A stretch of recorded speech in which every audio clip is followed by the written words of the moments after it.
Lali, Milei, Messi y Jesús. Ellos cuatro comparten algo. ¿Se te ocurre qué? Pista. Está en el título del podcast. Exactamente. Ellos cuatro tienen fanáticos. Ahora, ¿el fanatismo es amor? ¿Es obsesión? ¿Es ceguera? Veremos, después lo sabremos. Soy Fran de NF y a lo largo de este podcast vamos a visitar todos los rincones del fenómeno del fanatismo. Aquellos llenos de luz, pero sobre todo aquellos oscuros. ¿Me acompañás?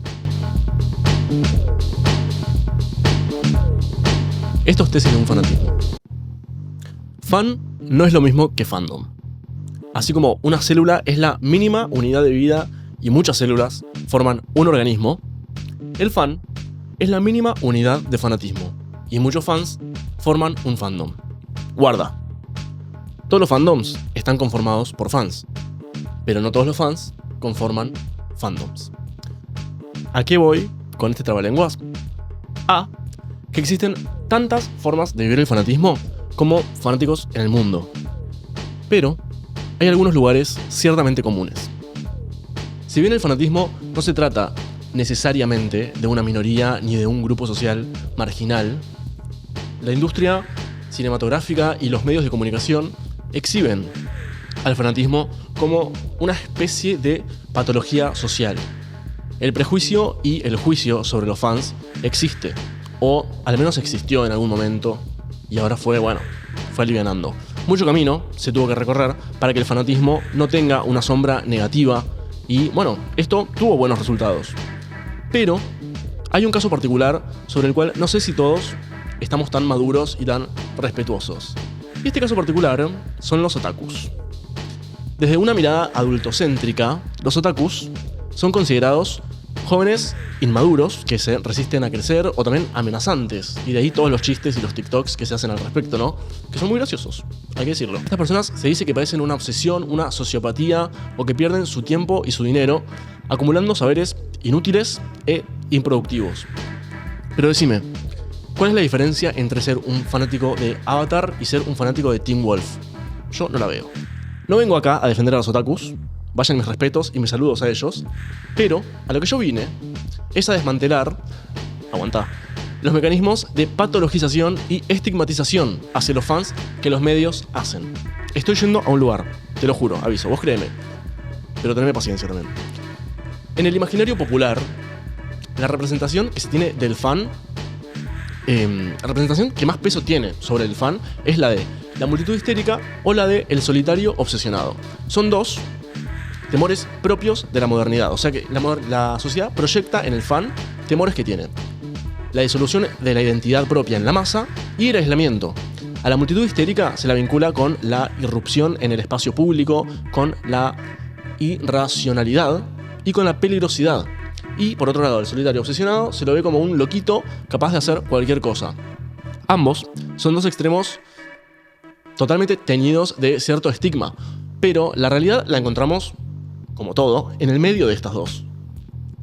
Si bien la representación del fan solo como multitud histérica o solo como solitario obsesionado para mí se mitigaron y se abrió un abanico mucho más grande de opciones que hace que las cosas ya no sean tan o blanco o negro. Estos dos que te estoy diciendo siguen siendo grandes arquetipos en el fanatismo.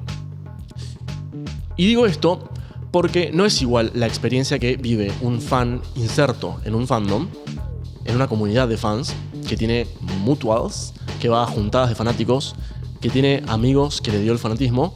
No es lo mismo esa experiencia que la experiencia de un fan que disfruta de su fanatismo él solo y que no la comparte. Quizás o por vergüenza o quizás porque es un lobo solitario. Ser un fan aislado del fandom es todo un tema. Y de esto puedo hablar desde mi propia experiencia, porque, ya me cansé de decirlo, pero soy fanático de Sabrina Carpenter, pero de los OG, de los originales, de los que estamos desde 2014 firmes como rulo de estatua. Y ese es otro tema, ¿no? El resquemor a los nuevos fans, ¿no? El sentimiento de, serás fan, pero no más que yo. Eso para otro día. La cuestión es que mi fanatismo fue siempre de la puerta de mi habitación para adentro. Y como dijo Mariana Enríquez en su último libro, yo soy una fan solitaria, loba de habitación y auriculares. En su caso fue porque la compañía, la gente la estorba y la aturde. En mi caso fue por prejuicios y por vergüenza. No podemos negar que cada vez menos, como dije, pero hay cierto estigma hacia el fan. No por nada se sigue escuchando "ay, sos re fan" cuando alguien tiene alguna actitud desesperada, o "yo no soy fan de nadie" cuando se dice a alguien en Instagram que no te sigue. Bad Gyal el otro día también sacó una canción sobre esto, tipo "yo reina, vos fan". Dentro de la comunidad de fans está todo bien, pero el que está afuera ve todo con cierta rareza. Y el problema es que yo estaba con un pie afuera y con un pie adentro. Veía a mis mutuals, que ellos no sabían que eran mis mutuals, pero por un lado me daban cringe y por otro lado yo quería tener el valor para mostrar al mundo lo que es tan importante para vos y la bandera que levantás. Yo quería ser como ellos. Recién ahora estoy empezando a abrazar este lado fan mío y a decirlo así como sin vergüenza, a exteriorizarlo. De hecho estoy haciendo un podcast sobre este tema, pero no sin una voz interna que me dice que ser fan es poco cool. Yo quería ser uno de ellos, más no lo fui. El primer choque que tuve con este pensamiento fue cuando, en 2016, y lo recuerdo muy bien, Sabrina vino a la Argentina por primera vez. Los reales lo recordarán. Vino a grabar una aparición en Soy Luna. Me acuerdo que fue un domingo de septiembre y que me enteré porque en Twitter, en mi pequeño nicho de fans argentinos de Sabrina Carpenter, se empezaron a viralizar o compartir imágenes de ella en Puerto Madero. Y yo al principio dije, no hay chance, o sea, esto está photoshopeado sí o sí. Hasta que aparecieron videos y aparecieron testimonios. Y de repente mi ídola y yo estábamos en la misma ciudad. Estábamos a un par de barrios de distancia. Y hace un par de horas yo había estado ahí. Eso me aniquiló. Todavía tengo en mi celular, después los voy a mostrar, los screenshots de esa noche, porque yo no acreditaba lo que estaba sucediendo, no acreditaba lo que estaba pasando. Y yo no me podía quedar ahí sin hacer nada. Lo terminé haciendo, claro. Pero tenía que salir a buscarla, tenía que hacer algo. No me podía quedar en mi cama. ¿Qué hice? Bueno, para colmo, el día siguiente nos íbamos de viaje de estudio con el colegio a Chascomús. O sea, la semana en la que yo más tenía que estar en la ciudad, bueno, más me alejaba. Esto realmente el mundo del revés, María Elena Walsh. Pero bueno, no, sí, muy triste. Desde el micro yo recuerdo ver Puerto Madero y pensar, estoy tan cerca pero tan lejos de vos. Y recuerdo sufrir mirando la ventana, pero bueno, porque es la edad para hacer videoclips tristes eso. Pasaron los días y llegó el día en que volvimos, el viernes que volvimos a la ciudad. Y yo dije, o sea, si Sabrina sigue estando acá, es un milagro. Y al parecer, Dios existe, porque seguía estando. Le pedí a mi primo si me podía acompañar al hotel, el Faena, donde se estaba hospedando, que, bueno, esta información la conseguí gracias a las habilidades de investigación que te da ser fan. Y fuimos. Llegamos y había un grupito de gente, un grupito de fanáticos. De hecho, eso me sorprendió. Y dije, somos un montón de gente. Éramos 15 personas. Pero en mi cabeza, el fandom argentino de Sabrina estaba compuesto por una persona, y esa persona era yo. Pero bueno, yo vivía en un tupper también, como todos. Los fans que estaban de antes estaban ubicados en la puerta, pero yo, necesitando mostrar como esa distancia mental y física, me ubiqué tipo en la esquina. De nuevo, esto que dije antes, con un pie adentro y con un pie afuera siempre. Los escuchaba cantar las canciones de Sabrina y yo tipo las cantaba bajito ahí. Isn't that sweet? No, mentira, no había salido todavía. No me animaba a sumarme, como que yo quería que me escuchen. Ellos hacían chistes, los escuchaba reírse y yo me reía como queriendo ser parte, pero no lo era. Igualmente las risas no faltaron con mi primo, la pasamos bien. Gracias, primo. Pero bueno, creo que ese momento es una buena representación gráfica de que cuando sos fan hay gente que te entiende y gente que te aguanta. Como esa distinción. Están ellos y está mi primo, ¿no? Pobre mi primo que tuvo que aguantar 3 horas de pasar frío ahí en la puerta de un hotel lleno de adolescentes loquitos, solo para que su primito vea a su cantante favorita, que ni pudo ver porque, spoiler, no salió. Tipo, capaz ni siquiera estaba ahí. Pero bueno, pobres mis amigas también que me tienen que aguantar que les hable de Sabrina y que les hable de todos los mensajes ocultos que hay en sus canciones o en sus videos. Pobre mi mamá también, que tiene que aguantar cada vez que le intento explicar la emoción que me genera cada vez que Sabrina anuncia una gira, una canción, un video, algo. Pero esos chicos que estaban en la puerta, esos chicos me entienden. Nosotros somos lo mismo, aunque me cueste aceptarlo. Seguramente esos chicos también tienen gente que los aguanta, porque está en la naturaleza de ser fan, el ser goma, el ser pesado. Pero también tienen gente que los entiende, se tienen a ellos entre sí. Esa es la diferencia entre ser un fan sin fandom y ser un fan con fandom. El tener pares con los que compartir lo que te pasa es vital. Y hacerlo sin sentirse un pesado que habla siempre de lo mismo es más vital todavía. Punto a favor para los fandoms. Para cerrar, por un lado está bueno este tipo de fanatismo en el que se está solo, porque el fanatismo se centra, en tu propia conexión con tu ídolo y no se contamina de miradas o de apreciaciones externas o ajenas. También está bueno porque hay cierta libertad individual y una menor presión social, pero por el otro lado, el aislamiento, que es el sentirse solo y el carecer del apoyo y la comprensión de otros fans, y también la falta de intercambio, o sea, el compartir ideas, el compartir teorías, el compartir lo que descifraste, el compartir experiencias con otros apasionados, son contras que pesan. En lo personal, siento que a este tipo de fanatismo algo le falta. Y esto nos lleva al siguiente tipo de fanatismo. Como ya dijimos, el fan que está inserto en un fandom, que tiene amigos fans y que comparte su pasión, que tiene una experiencia de fanatismo totalmente diferente que aquel fan que lo atraviesa solo y se lo queda solo para él. Si bien, obvio que ambas experiencias son válidas y hasta pueden coexistir, o sea, existen grises, pero para mí el estar en un fandom tiene más pros que la otra. Desde ya, te brinda un sentido de comunidad y de pertenencia descomunal. Tener a alguien que te entiende y que puede pasar hablando del mismo tema que vos por horas, y digo, con ese nivel de detalle que solo aprecia el ojo fan, que solo el ojo fan es capaz de hacer. Me pasó leyendo el último libro de Mariana Enríquez que me daba paja cuando ella hablaba de Suede, pero porque yo no entiendo eso, no entiendo su fanatismo. Pero si ese libro fuese sobre Sabrina, yo me tenías pegado a cada frase de cada página. Y es así el fanatismo. Yo me la puedo pasar releyendo hojas y hojas de un tema que ya sé. Y me genera placer. Pero bueno, así son las cosas. El intercambio, como dije, es sumamente importante. Básicamente porque los humanos somos seres sociales que necesitamos compartir lo que nos pasa y también necesitamos compartir lo que las cosas nos hacen sentir. El intercambiar ideas, el intercambiar teorías y el intercambiar experiencias con otros fans enriquecen nuestra pasión y nos significa un gran apoyo emocional. Y también un último pro es la visibilidad que tiene un grupo de personas que claramente no tiene una persona sola. Ese grupo de gente que estaba en la puerta no es lo mismo que la persona que estaba sola en la esquina. El ser una masa de gente te puede llevar a lograr cosas que en tu individualidad es muy difícil lograr. Y esto nos lleva a hablar sobre lo que Freud, el padre del psicoanálisis, tiene que decir sobre los grupos. ¿Qué implica ser parte de un fandom, según Freud? Todo grupo de personas que se reúne en pos de un objetivo o un interés o un fin común forma una masa psicológica. Desde multitudes efímeras que se juntan por un interés pasajero, como por ejemplo los pasajeros de un vuelo demorado que hacen un piquete o una mini huelga a la aerolínea, esos videos que se viralizan, hasta asociaciones políticas que llevan años.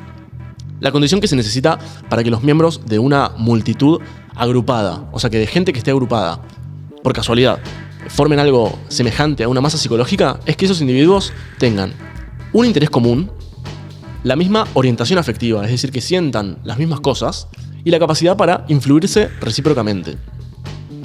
A partir de acá es que podemos diferenciar a una masa psicológica común de una masa organizada.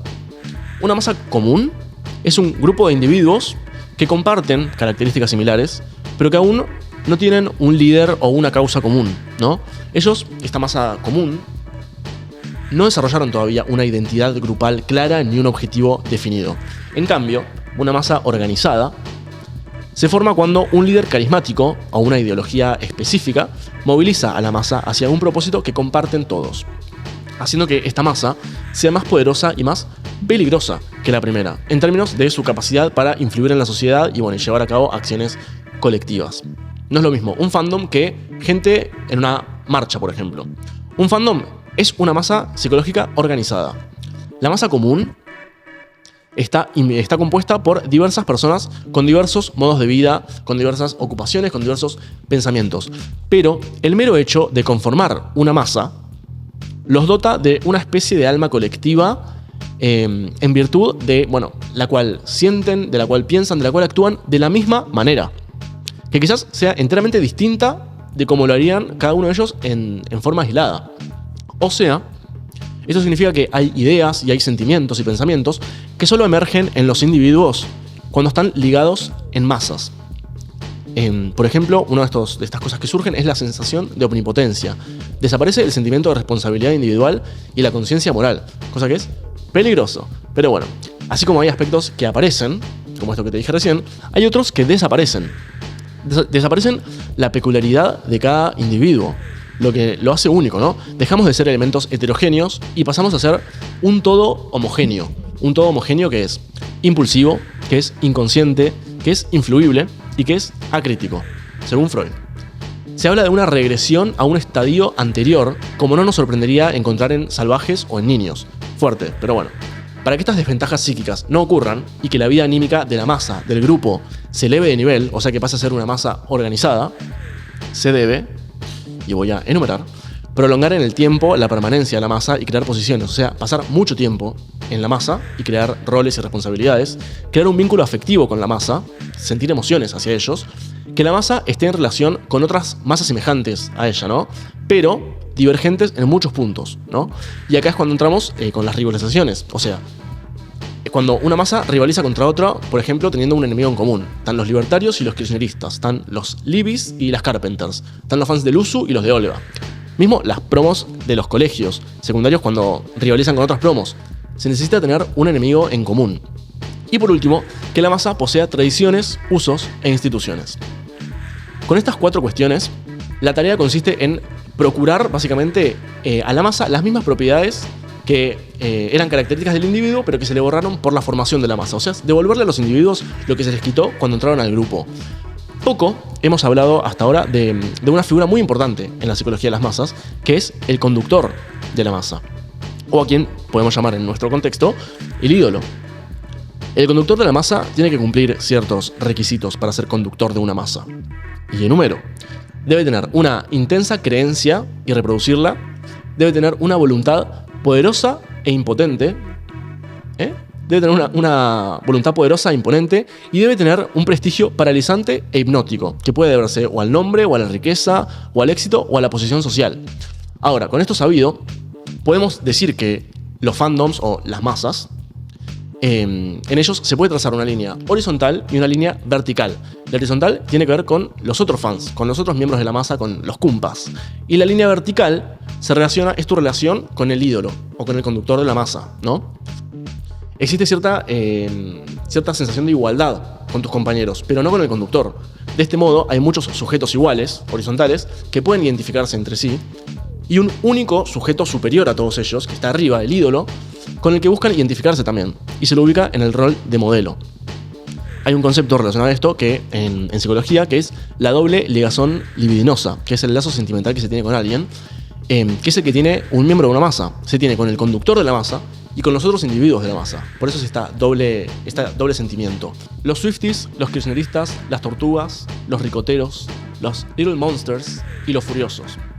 Los del Army y los del Coscu Army. Los Believers, los tinistas y los piojosos.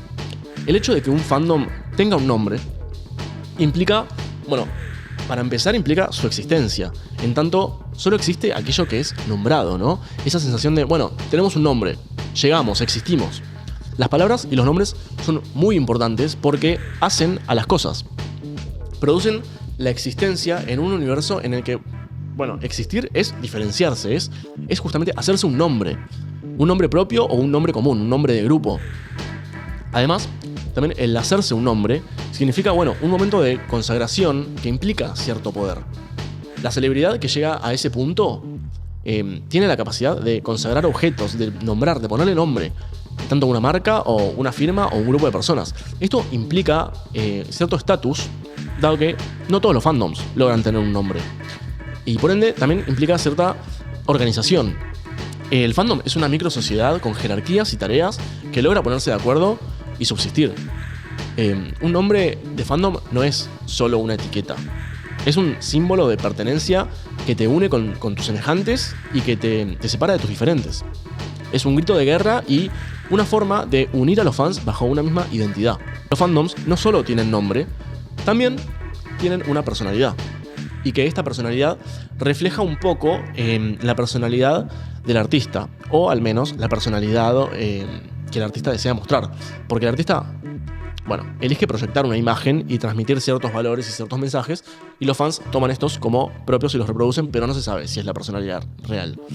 Esta conexión emocional moldea la personalidad del fandom, creando una cultura distintiva. Esto de dime a quién sigues y te diré quién eres, o dime quiénes te siguen y te diré quién eres, bueno, sí a todo. No se sabe cuál es el huevo y la gallina, pero sí a todo. Para mi tesis le hice una encuesta a varias Swifties que, bueno, dilucida las formas en que ellas mismas se definen y se perciben. Los adjetivos más elegidos, los adjetivos más votados para describir a las personas fanáticas son, enumero, apasionadas, emocionales, dedicadas e intensas. En menor medida, los fans también fueron descritos como incondicionales, obsesionados, solidarios, influenciables, productivos e histéricos. Estas cualidades que implica ser fan de Taylor Swift son muestras de una subjetividad socializada, o sea, de una identidad que todas las Swifties comparten. El ser fanáticas de Taylor, bueno, impulsa a las personas a actuar de esta manera, determinando lo que tiene sentido y lo que no. Vos tenés que ser así. Así es como se definen las fans de Swift, ¿no? Pero también, bueno, y acá voy a tirar por tirar, pero los fans de Los Piojos se deben autopercibir barderos o justicieros, los fans de Lady Gaga, inclusivos, los fans de Charli XCX, fiesteros, y los fans de Lana del Rey, nostálgicos. Todo empleo es trabajo, pero no todo trabajo es empleo. El empleo te remunera económicamente. El trabajo, no necesariamente. Ahora, partiendo de esta base, es que podemos decir que el fanatismo es, sin lugar a dudas, un trabajo. Y un trabajo constante, es un trabajo 24/7, que no te remunera económicamente, pero sí quizás de otra manera. El sueldo es, bueno, diversión, el sueldo es identidad, el sueldo es una comunidad. ¿Pero a qué costo? Una cosa que tiene ser fan en un fandom es que al estar inserto en una comunidad se busca cierta distribución de tareas, ¿no? Se dan ciertas responsabilidades. Por ejemplo, para los fan actions. Los fan actions son acciones organizadas que realizan los fans en recitales. Y hay que estar, bueno, dispuesto a esto, hay que estar dispuesto a entregar de sí. Ser un fan visible y abierto al mundo exige ciertos compromisos y dedicaciones y responsabilidades. El fanatismo no es una pasión laxa, no es quieto, es una pasión que te anima a moverte y a accionar. Ya descubrimos también que las comunidades de fans, los fandoms, son audiencias altamente productivas. Me refiero a una productividad semiótica que, bueno, a partir de la que el fan realiza una construcción de sentido del material que te dio el artista, de la canción, por ejemplo, de la canción, del álbum, de lo que sea. En el fanatismo es casi una tradición la decodificación de mensajes. Por ejemplo, con la Taylor, no solo las letras y los videos musicales tienen cierta complejidad simbólica, sino que también Taylor crea un producto, crea un universo lleno de guiños y lleno de símbolos para que los fans lo descifren a modo de, bueno, de divertimento, de investigación y también de adelanto de lo que viene, ¿no?, en su universo. Esta construcción de sentido que hace el fan supone el dominio de un código. Para entenderlo, tenés que poseer la cultura, tenés que tener el capital. Por ende, no cualquiera es capaz de llevar a cabo esta traducción, sino que solo pueden hacer esta traducción, este desciframiento, aquellas personas que cuentan con cierta cantidad de capital cultural, ¿no?, del capital que se necesita para esto, y que comparten el mismo código. Por esto, podemos ver el fanatismo desde un sentido lúdico, como un juego. Es un espacio donde divertirse, dijeron muchos fans. Alejándose ya del sufrimiento, el fin del fanatismo pasa a ser el placer individual y comunitario, ¿no? Pero sí, estos espacios de descanso como de refugio y de juego son necesarios y esenciales para la salud mental. De esto habló Winnicott, un autor, y también es bueno para el mercado. Esto habló otro autor. Pero para que un campo funcione es necesario que haya gente, los fans, dispuestos a jugar ese juego. O sea que los fans son agentes necesarios para que el mundo artístico funcione, para que la industria funcione. El fan necesita al ídolo, pero el ídolo necesita al fan. Se necesita gente que consuma el producto y que lo defienda frente a la competencia, y mejor aún cuando lo hace divirtiéndose. De modo que, bueno, este trabajo, este juego que implica ser fan, te retroalimenta con placer. Lo mismo pasa con la productividad textual. Esto que decía la productividad textual, que tiene que ver con la producción de textos propios que se desprenden de la pieza original. ¿no? O sea, los fanfics, los fanarts o los edits de TikTok que se hacen con los videos. Los fans ya no son meros consumidores de los productos mediáticos, de las canciones, de los videos, de los álbumes, sino que son partícipes activos, especialmente a la hora de crear contenidos en las redes sociales hoy en día. El consumidor pasa a tener un rol más activo de prosumidor, esta palabra nueva, o sea que es de productor y de consumidor a la vez, que le es sumamente rentable al artista porque, bueno, se trata de mano de obra ad honorem, gratuita, que logra promocionar su trabajo simplemente por amor y por devoción. Si llegaste hasta acá, estrellita dorada. Si bien existen tantas maneras de ser fanático como fanáticos en el mundo, hoy, bueno, visitamos el fanatismo aislado del fandom y el fanatismo inserto en el fandom, que siento que enmarcan en su mayoría la experiencia fan. Por un lado tenemos la experiencia compartida, la experiencia de comunidad y de compromiso, y por otro tenemos la experiencia más individual, de disfrute y de goce propio. Ambas están bien, obvio, y ambas tienen sus pros y sus contras. Queda en cada uno ver hacia dónde se inclina, pudiendo estar en cualquiera de estos dos extremos o también pudiendo estar en cualquier gris que quede en el medio. Vos, ¿a qué grupo perteneces?